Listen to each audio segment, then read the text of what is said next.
Olive found herself outside a shiny black door with the number 10 on it. There were lots of people shouting and taking photos. Prime Minister! Prime Minister! What's a Prime Minister? Olive asked the policeman. Well, our Prime Minister runs this country, the United Kingdom. He replied. They're in charge of all sorts of important stuff, like building houses and roads, or whether we have to learn history in school. Oh, sounds like an important job. And who are all these people? Journalists. They report everything the Prime Minister says and does and puts it in the news. Yes, we will build more roads. No, we won't be going into space next year. Ah, you must be my new advisor. Come inside. Olive was suddenly bustled inside, away from the noisy journalist. Hello, I'm Olive. Said Olive. I'm Mr. Political. Said the Prime Minister. Well, Mr. Political, I'm not actually your new advisor, but maybe I can help out. I am very tired, Olive.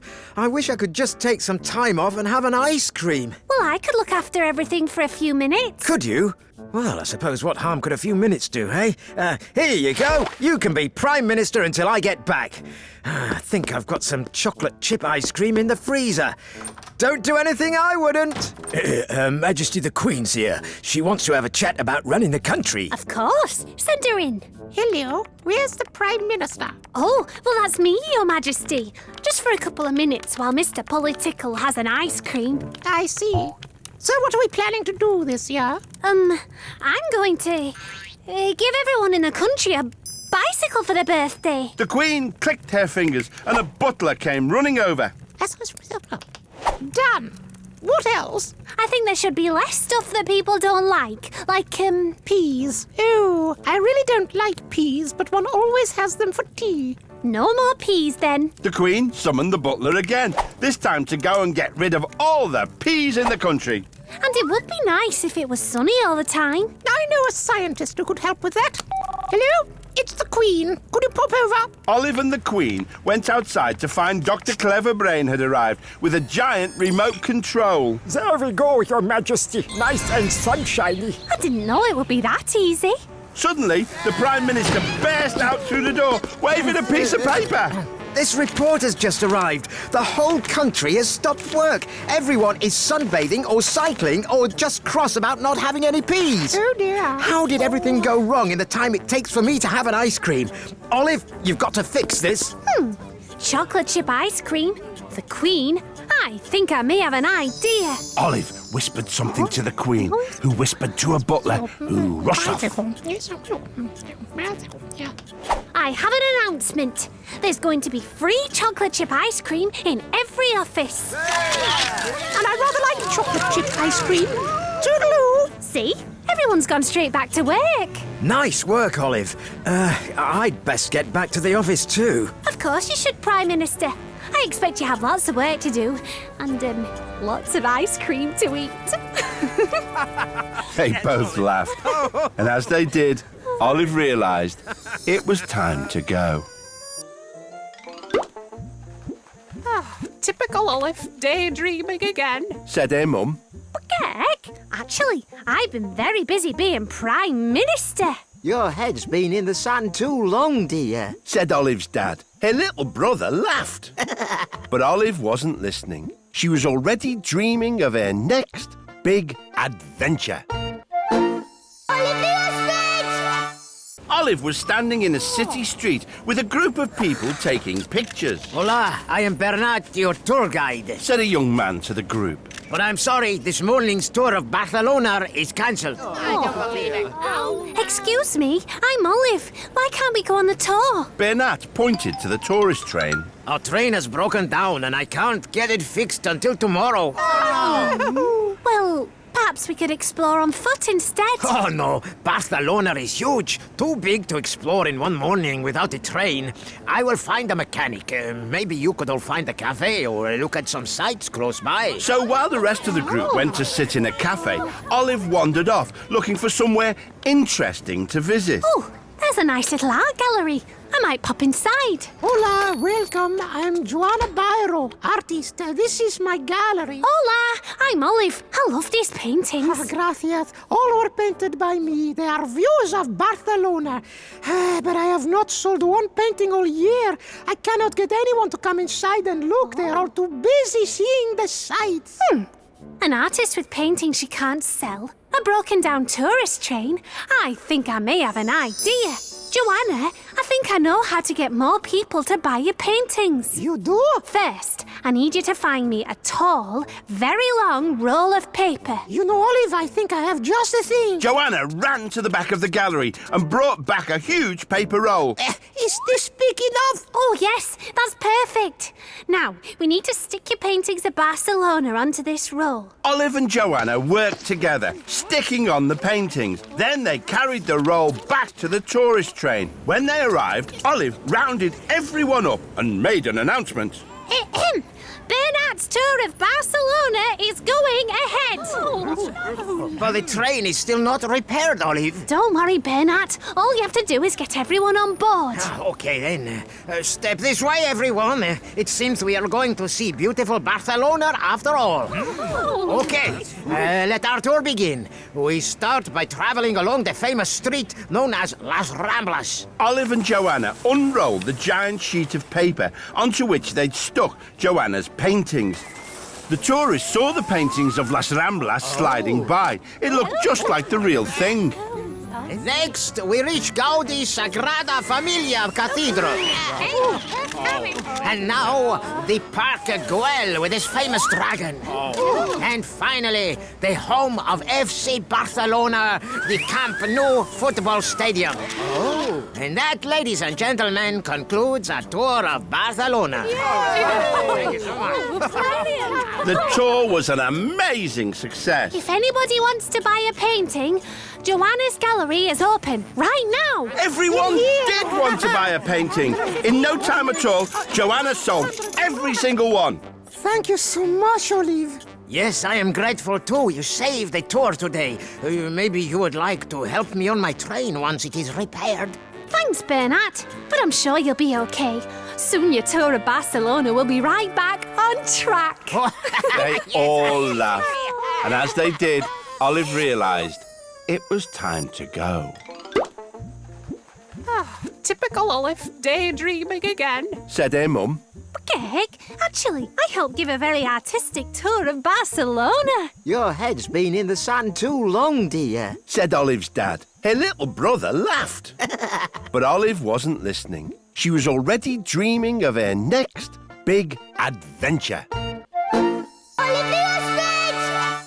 Olive was standing on a huge green lawn. She was wearing a little hat and a red, white and blue scarf. On the scarf was a little metal brooch. Olive looked up. There was a huge pointy tower in front of her. It looked just like her brooch. Oh, that's a very tall tower. It was a wonderful sunny day and lots of tourists were happily strolling around. But there was also a snail sitting all alone and looking rather sad. Excuse me, can you tell me what this beautiful tower is? It's so tall. The snail looked surprised. Don't you know?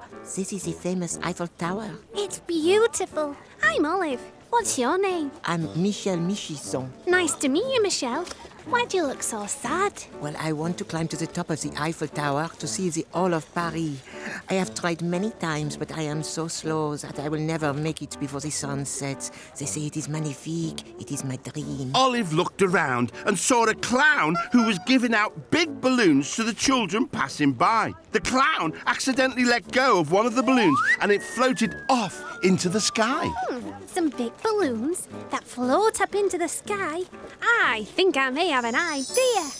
Excuse me, Said Olive to the clown. I wondered if you could help me put a smile on someone's face. Of course, I am a clown. That's what we do. Can I borrow a balloon, please? The clown nodded. Olive took a big red balloon from the clown and tied it around Michelle. But nothing happened. What are you doing, Olive? Asked Michelle, confused. You'll see. Can I borrow another balloon, please? This time the clown passed a big blue balloon to Olive, who tied that to the snail too.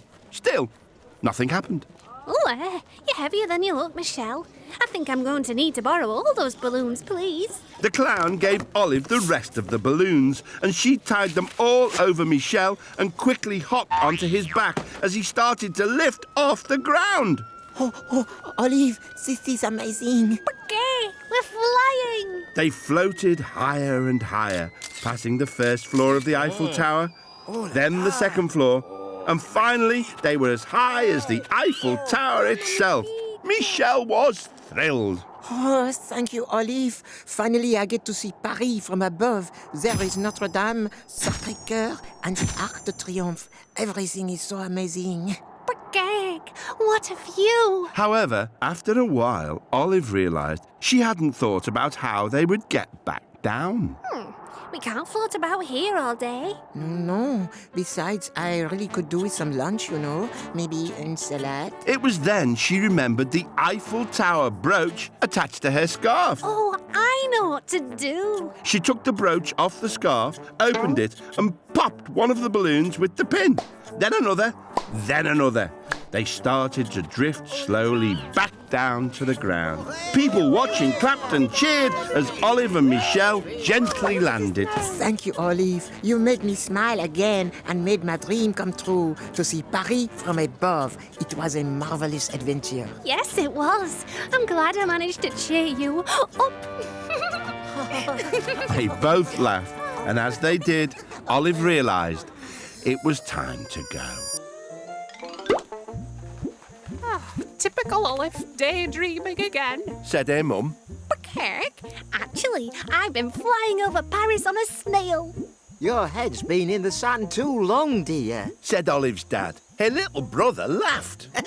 But Olive wasn't listening. She was already dreaming of her next big adventure.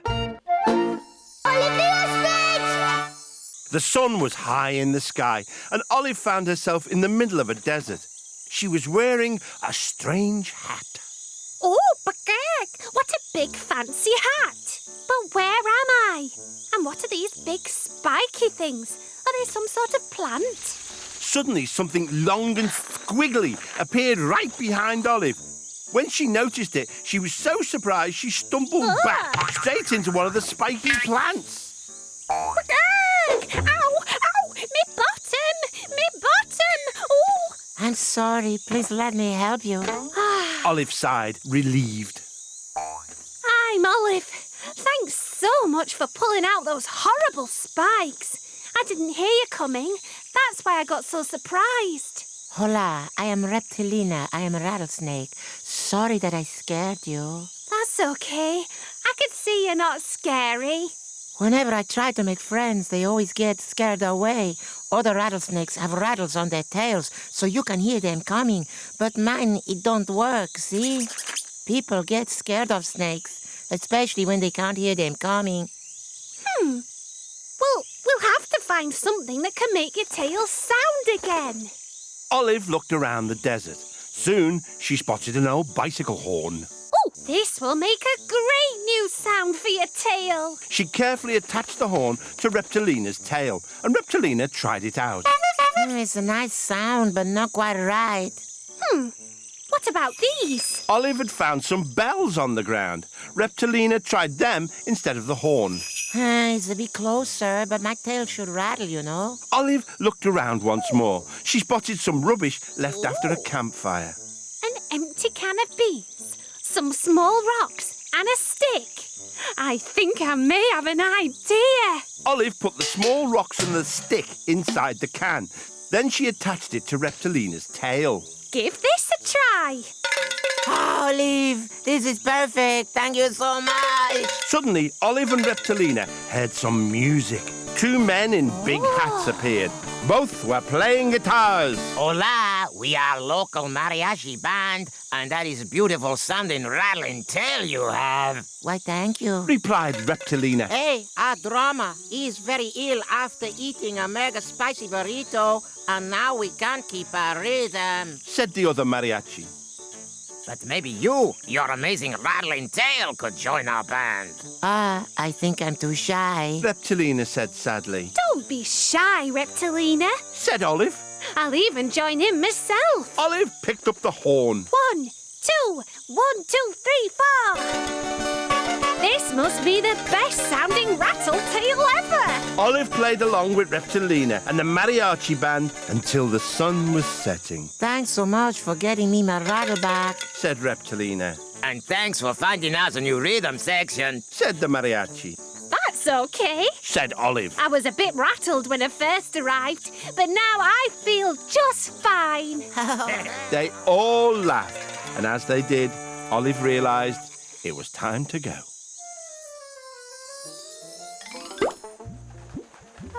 Typical Olive, daydreaming again. Said her mum. Okay, actually, I was in a band with a rattlesnake. Your head's been in the sand too long, dear. Said Olive's dad. Her little brother laughed. But Olive wasn't listening. She was already dreaming of her next big adventure.